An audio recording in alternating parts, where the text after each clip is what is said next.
Que as redes sociais vão ser regulamentadas, isso eu não tenho dúvida. É claro que eu não quero, e tenho certeza que você também não. Só que quem aprova, quem vota é o STF. Agora, que tipo de mente tem esse povo aí? Que ideal, que regime eles admiram? Olha só, eu vou soltar aqui dois momentos do Gilmar Mendes e vou te revelar algo que eu acho que pouca gente percebeu. Talvez até ninguém. Deixa eu soltar aqui o vídeo.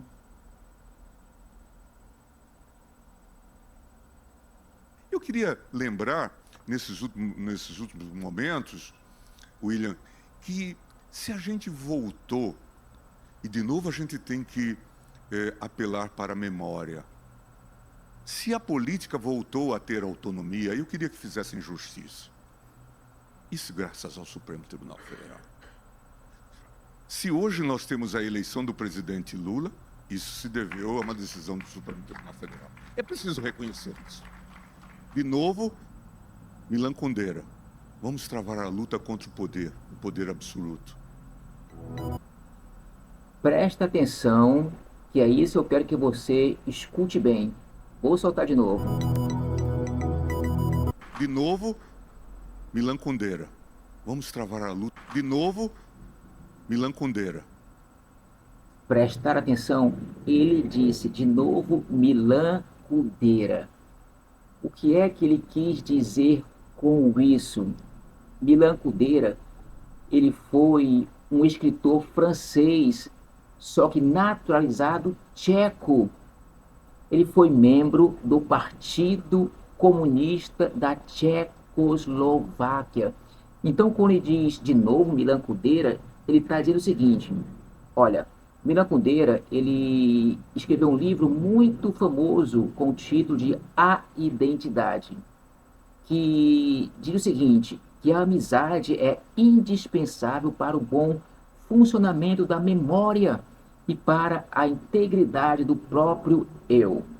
Chama os amigos de testemunhas do passado e diz que eles são nosso espelho, que através deles podemos nos olhar.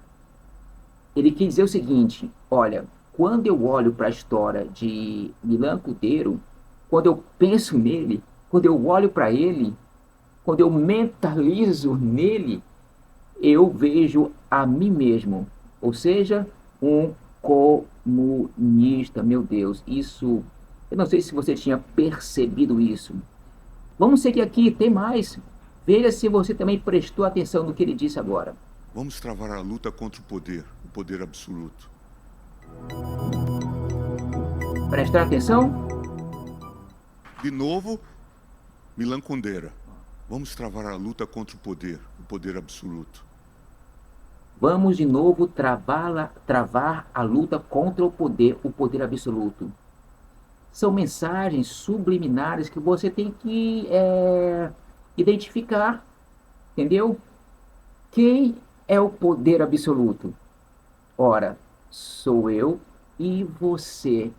Então ali ele mandou a mensagem para o povo: olha, a nossa luta travada é contra vocês, porque nos diz a Constituição Federativa do Brasil de 1988, parágrafo único, diz assim: todo o poder emana do povo que o exerce por meio de seus representantes. Bem, os políticos dizem que são nossos representantes, mas não sei não. São pouquíssimos que estão tentando nos representar. Então, ele deixou bem claro em dizer que, de novo, Milan Kundera, e que a luta é contra todo o poder absoluto, ou seja, eu sou um comunista e minha luta é contra o povo. Foi isso que ele disse. Você tinha prestado atenção nisso? Não? Pois é, olha que tipo de gente está no STF. Ainda mais o Lula que disse: elegemos o comunista para a Suprema Corte. Elegemos nada, colocaram mais um lá. Vamos seguir aqui.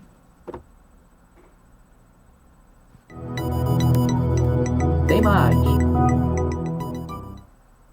Não, eu não me animo muito a tentar definir a natureza desta entidade. Eu acho que há um consenso entre nós de que é preciso uma entidade.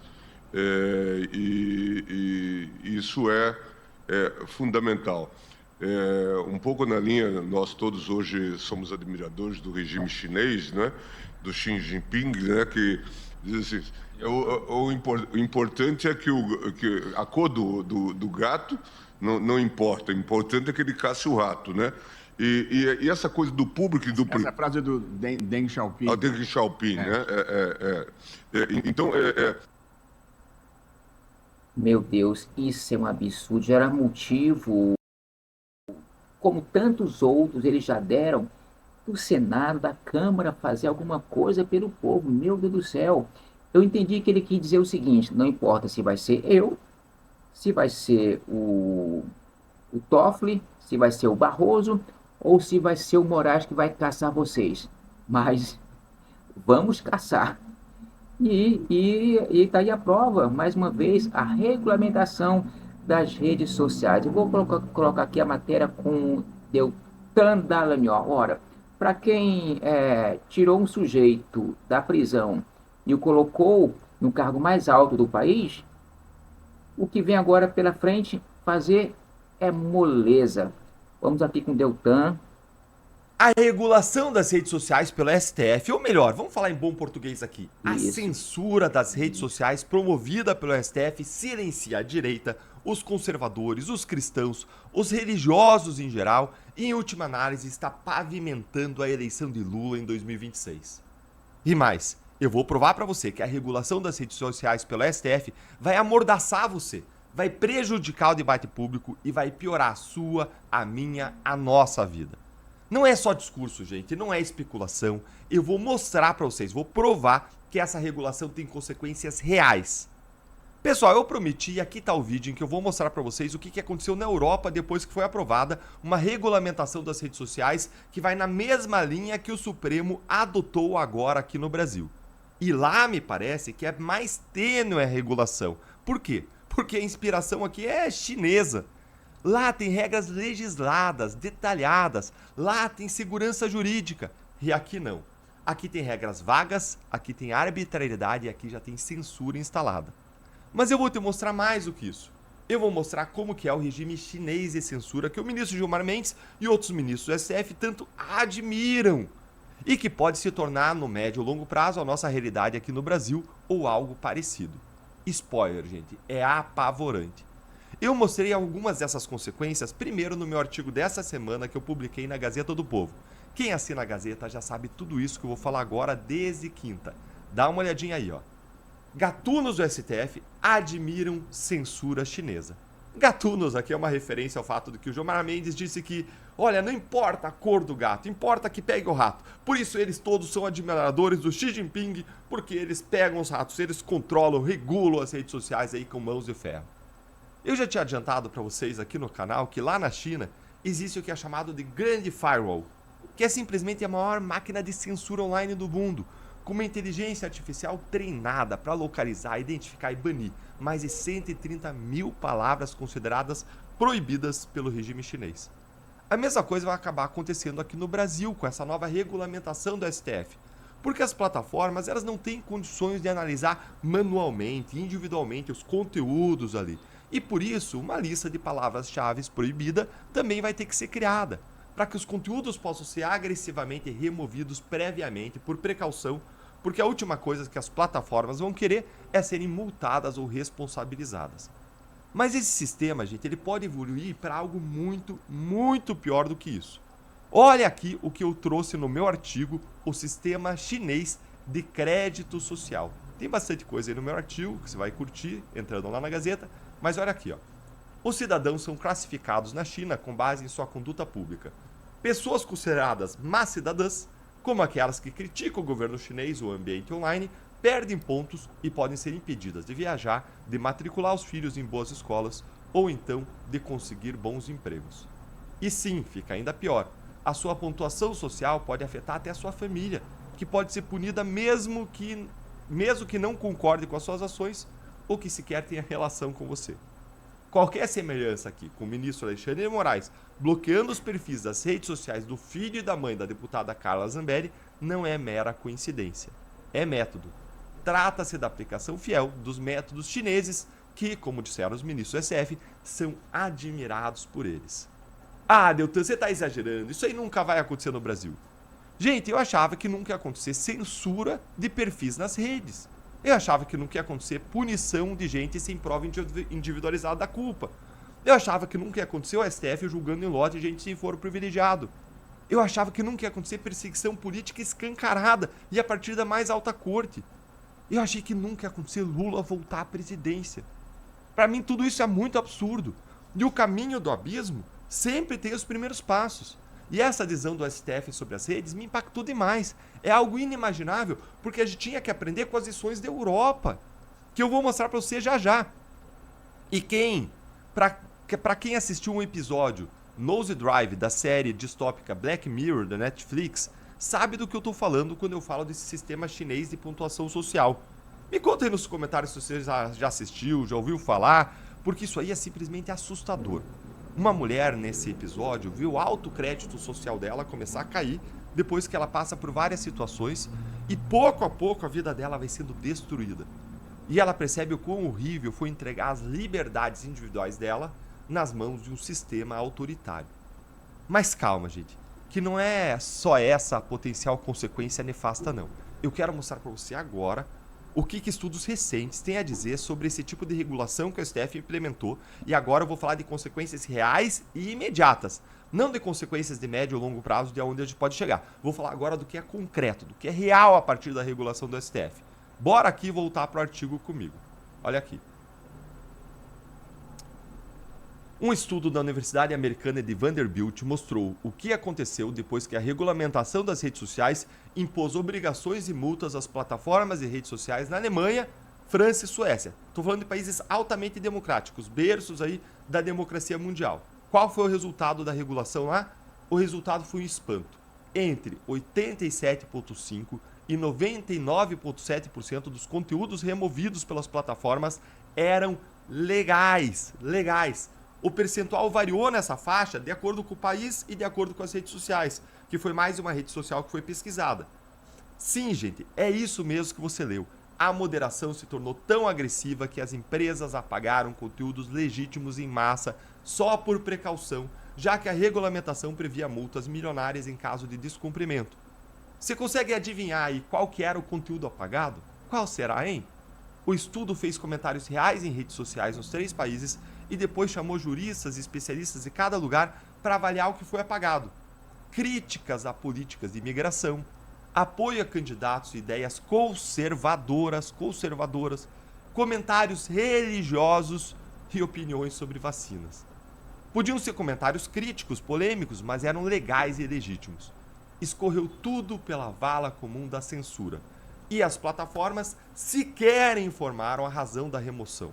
Apenas indicavam violação das diretrizes, sem transparência, sem chance real de apelação. Pois é, gente, é exatamente o que todo mundo suspeitava que aconteceria.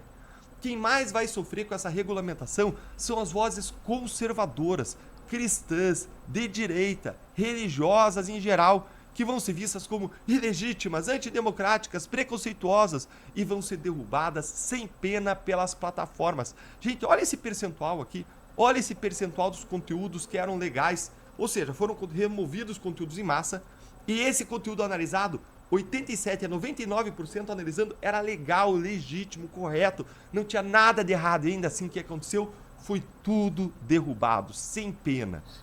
Hoje mesmo eu fiz um outro vídeo em que eu mostrei a opinião do Estadão, que chamou o que o STF fez de instaurar o caos nas redes e disse que instalou um sistema de censura privatizada. É isso aí, é censura privatizada, justamente porque as plataformas vão derrubar os conteúdos. E não se engane, basta ver que o PT, o PSOL, partidos comunistas, toda a esquerda quer a regulação das redes. Por que isso?